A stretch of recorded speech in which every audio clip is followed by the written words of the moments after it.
Hey everybody, welcome back. And boy oh boy, this is very, very disappointing to see. And again, this is not me being like sarcastic or antagonistic or whatever. I genuinely thought the X-Men 97 animated series looked decent. I mean, I've heard a lot of controversy about whether or not it was too political, the angle that they were taking as far as like making the mutants anti-human, making all the humans seem to be like evil and not worth saving, which is not typically the message the X-Men have ever like employed. Typically, Professor X and the X-Men are supposed to be trying to save humanity and mutants side by side. So a lot of controversy about this. Unfortunately, people just didn't show up to see that to watch this show. X-Men 97 massively underperformed. And again, unfortunately, we don't even know what the show cost because a lot of these streaming series, we can't see those numbers. A lot of these places like Disney Plus, Hulu, Netflix, when they have an original series that they paid for, you're not going to see what the show actually cost, unfortunately. But a lot of people are scratching their heads trying to figure this out, like trying to figure out why nobody showed up for this show.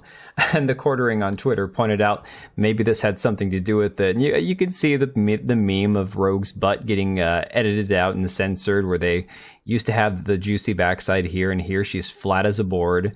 I don't think that is the only reason. I think there's a lot of small reasons leading up to this show. The canceling essentially of Bo DeMeo with no explanation, the queer trans activist Carlayak, what's his face, who did the voice of the non-binary morph character. There was a lot of controversy leading into the show that I think turned off a lot of potential viewers. And then when the show dropped, people just weren't sure. And like Disney Plus goes, a lot of the shows on there, people have had a lot of hit and miss experiences with. Let's be honest, Disney Plus has had way more misses than hits.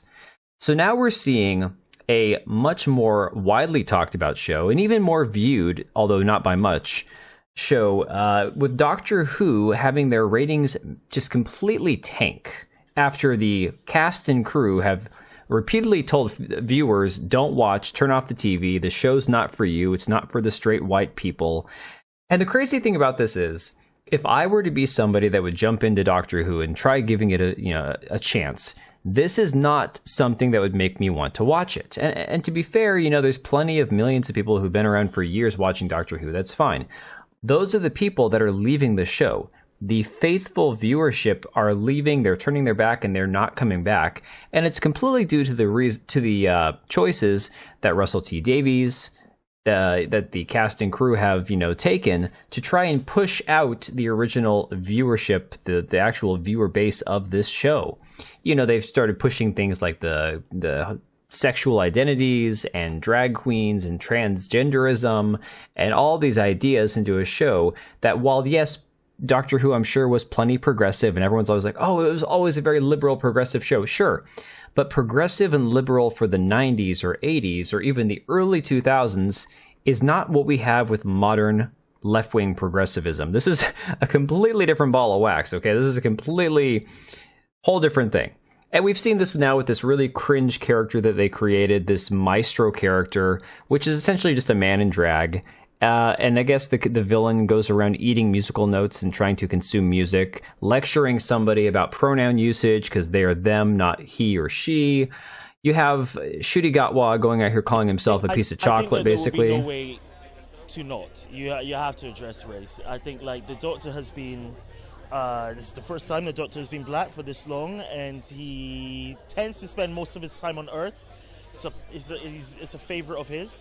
And so, it would be essential to explore race within this tenure. It's something that I would want to do, and I don't think you could ignore it. You can't ignore my chocolateness, so we're not going to ignore that. I think. Again, I don't know if I would ever, break down my race into food categories. Like if I was brown, call myself chocolate. But okay, I guess if that's how he wants to consider himself, go for it. That being said, we have this article from Fandom Pulse today talking about how Doctor Who's showrunner Russell T Davies gives Collider interview admitting that he turned the show into a queer self-insert. Now, this unfortunately is not a shock. I wasn't aware of, up until recently, that this man was gay. I didn't think it mattered too much. People before Russell T Davies came back generally seemed to like the work that he did on Doctor Who prior to the Ncuti Gatwa Doctor. But now we have him basically coming out, mask off, saying that, oh yes, this is 100% an agenda-driven, you can't not have an agenda kind of show. So the article here says, after the complete failure of the new Doctor Who episodes Space Babies and The Devil's Cord, the cast and crew of the BBC turned Disney Plus show have gone on record trying to do damage control and gaslight fans about the reception. Russell T Davies went to Collider to pitch his narrative that identity politics supersedes everything and said some insane things that show his intent has nothing to do with making the current iteration of Doctor Who a great show. And unfortunately, we've seen this with so much of Disney and a lot of these completely like ideologically driven studios where the message comes first and entertainment and quality comes second. So it goes on to say, prior to the new episode to launch, which they're oddly calling Season 1, even though Doctor Who is a show that's been around for 60 years. And again, that's that Marxist, communist, everything is day one, season 1, year 1. Russell T Davies and Ncuti Gatwa did a press tour to burn bridges with fans. The content of the interviews consisted of Ncuti Gatwa telling viewers not to watch Doctor Who if they're offended by direction changes and implying they're bigots tying his narrative to white mediocrity. And that's something we've also covered previously in a different video. And the funny thing is there's been recent comments by Ncuti Gatwa saying that for every homophobe and transphobe that leaves the show, they'll replace them with 3 to 5 new viewers. Ironically, the viewership for this show is at an all-time low, so I don't think that's even a possibility at this point. But I digress. It says, meanwhile, Russell T Davies made it clear the show would put extreme leftist politics over quality. Even the sonic screwdriver suffered because it was considered too much like a gun, and so it became the ridiculous redesign that fans online mock as looking like a sex toy. He claimed the show would venture into pushing the LGBTQ agenda and pro-abortion messages, and made multiple statements that he would knowingly upset fans. So it says, after Ncuti Gatwa went out and said it's sad people aren't watching the show, literally after telling fans to tune out, Russell T Davies is going further as apparently he feels he's invincible with the new episodes being out. So Russell T Davies went on about Star Trek and specifically how the Discovery and Strange New Worlds are his inspiration, which is not the best of Star Trek to pull from by any means. He said, I love the old show. I always watched the old show. But when Star Trek Discovery came along, I finally became a proper fan. And now I'm devoted with Picard and Strange New Worlds. And frankly, the fact that I'm not married to Captain Pike is a major problem in my life. And I look to you, Collider, to put it right. I love that man. Oh God, he's beautiful. Handsome man, and what a great name. He also revealed that he loves them for their agenda, something Star Trek fans hate, saying there's something so 2024 about them. The interviewer then boasted about how she was queer and asked him about putting in the agenda into the shows. It's almost not that deliberate, that's just the life that I lead, Russell T Davies said, confirming Doctor Who is really now about a self-insert like so much bad modern writing. Even though fans know it feels forced with terrible dialogue, shoehorning political topics in every moment of Doctor Who, Russell T Davies continued saying, it just feels natural, this is the world, it's 2024, and we're all embracing it. He went on to say, we now have people who can come out in schools and be happy and thrive, which when I was that age was literally impossible. Finally, Russell T Davies confirmed he'd be bringing back the transgender Rose for the new show's season finale, much to fans' chagrin.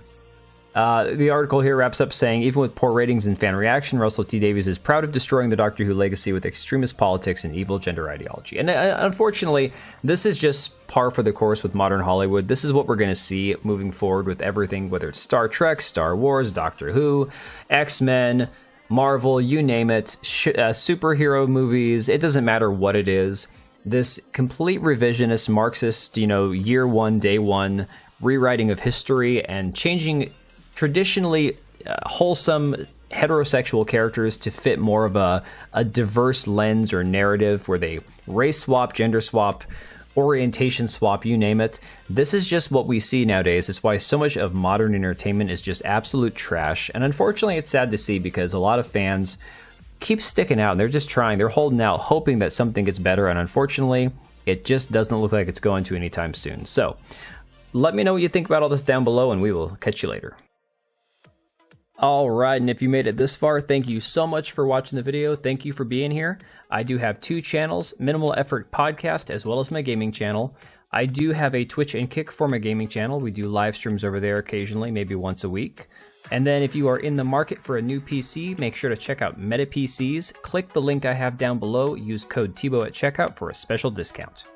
Thanks again for watching, and I'll see you next time.